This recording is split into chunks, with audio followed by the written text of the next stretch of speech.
First News with Keeler in the morning on WIBX and WIBX950.com. Frank Kerbein is on the line right now. He's the director of HR for the Business Council of New York and is on the line now. Frank, good morning. Good morning. So we're looking at the most likely this week the legalization of recreational marijuana, and it'll be staggered in as the next 2 years goes forward. What does it mean for business?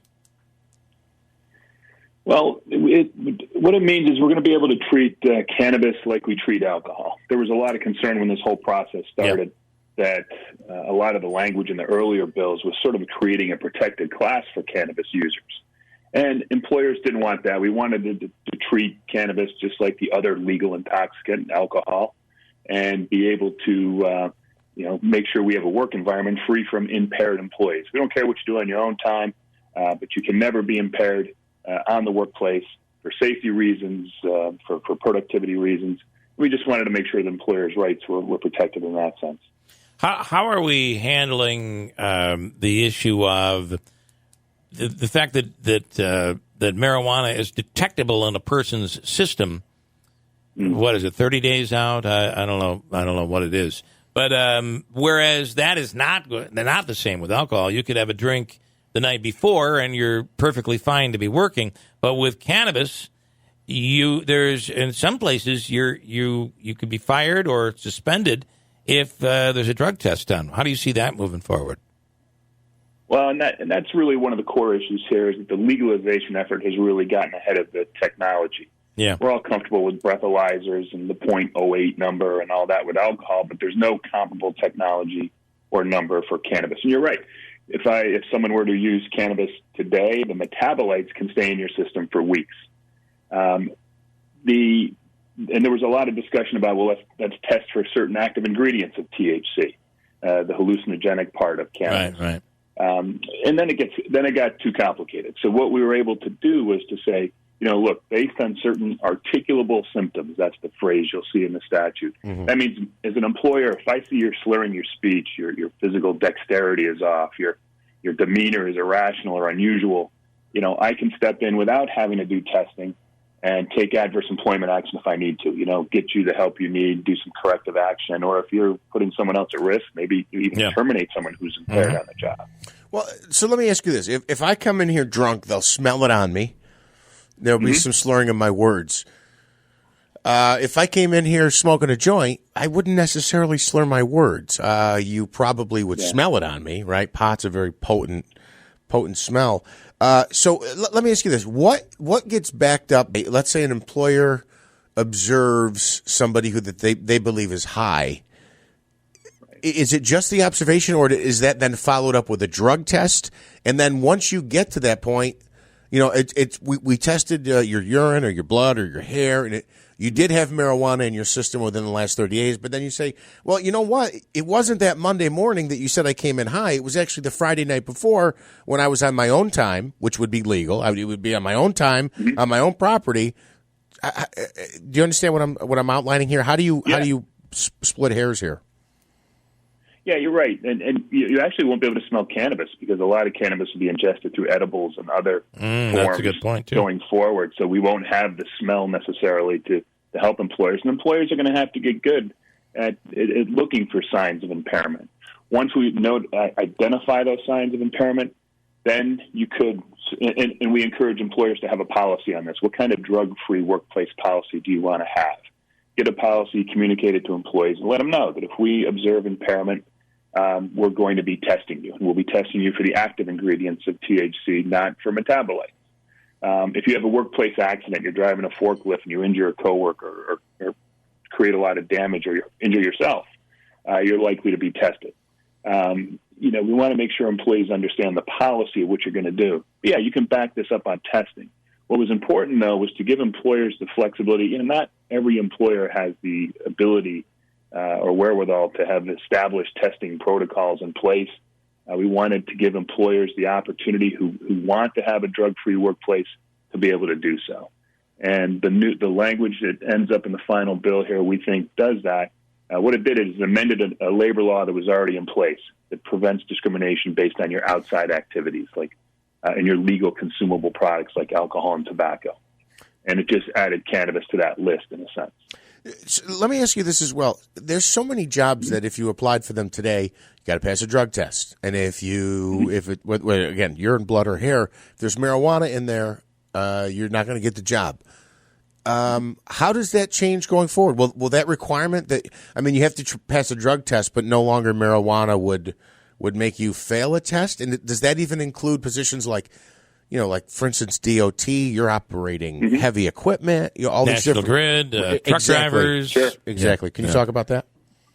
Yeah, cannabis is still illegal at the federal level. And there are jobs that are regulated by the Department of Transportation, by the Energy Commission, if you receive a federal grant, you have to have a drug-free workplace. So there are still going to be work environments where there is zero tolerance for the presence of cannabis. However, a lot of employers have dropped cannabis testing from their panel of drugs they test pre-employment, just because it's so common. Prior to the recession and even now, New York has a workforce shortage. It's hard for employers to get good employees and keep them. So a lot of employers were dropping the cannabis test from their panel of drugs during drug testing. And when so now we see. Go ahead. I was just saying, when you say federal work requirements, it requires that it's a drug free. I understand it's illegal federally and it's legal in New York State. I was going to use the example of tobacco, which is a drug. But I guess that's not a good example because it is legal. Meanwhile, you could have someone that is on a depressant, an antidepressant, that might be taking a little more than they should, or they're on an antidepressant, it has an effect on them. I think we're in a cloudy area right now, and this legalization that is going on around the country is probably going to make us, like you guys have done right here, really trying to weed through all of this, no pun intended, and kind of clarify and make it fair, make it work for business. Because as you say, in this world, if we make the restrictions too difficult, we're not going to have anybody that's willing to work anymore. Right. I mean, we're in a we're in a time when we really have to go in and this next few years is going to be something that I think there's going to be a lot of focus on making sure these rules work for employers, employees, and the safety of the public. Exactly, and that was our goal, was to.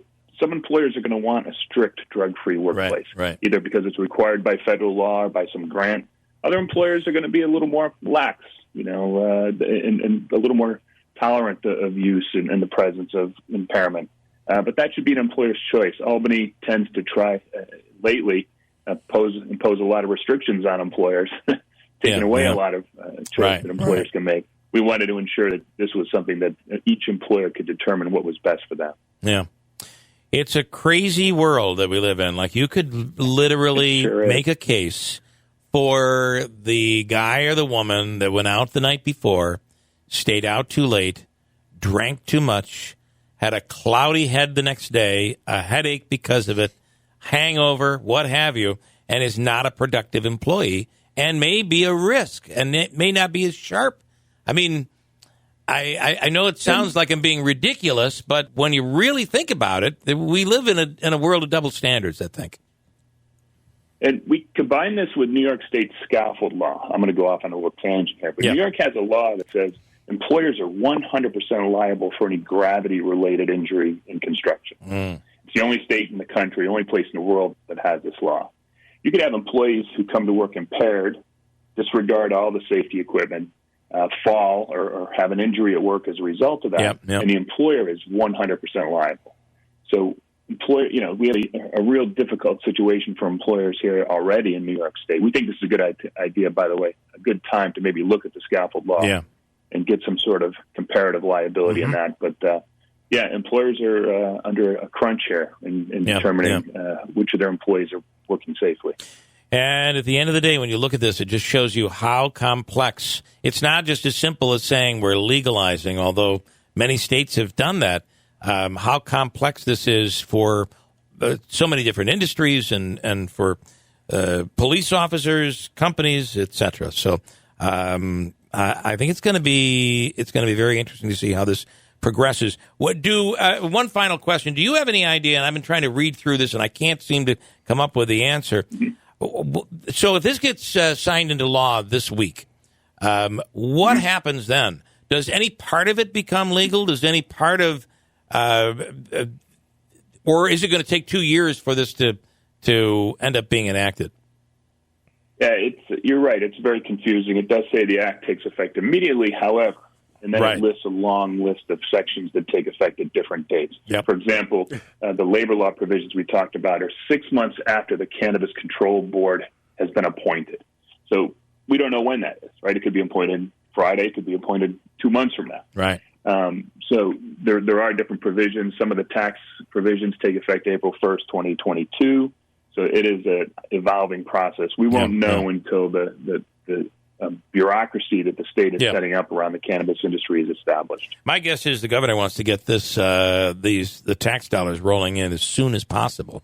That seems to be the message coming from the governor's office. Quickly, Nagel with a question or comment here. Nagel, good morning. What's up, man? Good morning, guys. How are you? Good. Yeah, I know you want to pipe in on this. Yeah. Pipe in? I just want to preface this by saying I do know about the synergistic effects of marijuana combined with other drugs and the danger of it. Obviously, if you're drinking and using marijuana at the same time, the effects are going to be compounded exponentially. It's not like using them separately, and I think that's a given. But I can't help but laugh at the irony of the fact that the difficulty in rolling this out is how to ascertain how inebriated somebody is, because effects are so slight that they're almost immeasurable. So, your experienced cannabis user is going to be using, and probably the only indication that they're using is your suspicion of it. I want to stop you right there, because I was going to bring that up. If you are a regular smoker, Frank, or a regular user of cannabis, Nagel brings up a really good point. The effects are far less noticeable. In fact, you might, as he says, you might not even be able to notice it if you're an employer. Sure, and that's I don't want to say that's fine, because that's not. But my observations are going to say, well, he's operating machinery appropriately. Yep. He's following safety rules. His behavior isn't unusual or irrational. He's not putting someone else at risk. He's not disrupting the production process. Well, then I got no beef with him, right? I mean, to me as an employer, that's what I want from my employees. Yep. I want them to work safely and not put their coworkers at risk. That's great. If you're able to do that and use cannabis as prescribed by the law. I mean, you can't use it before or on premises or during work hours. That's clear. But if you're an expert cannabis user and you're able, if you can hold your pot, go ahead.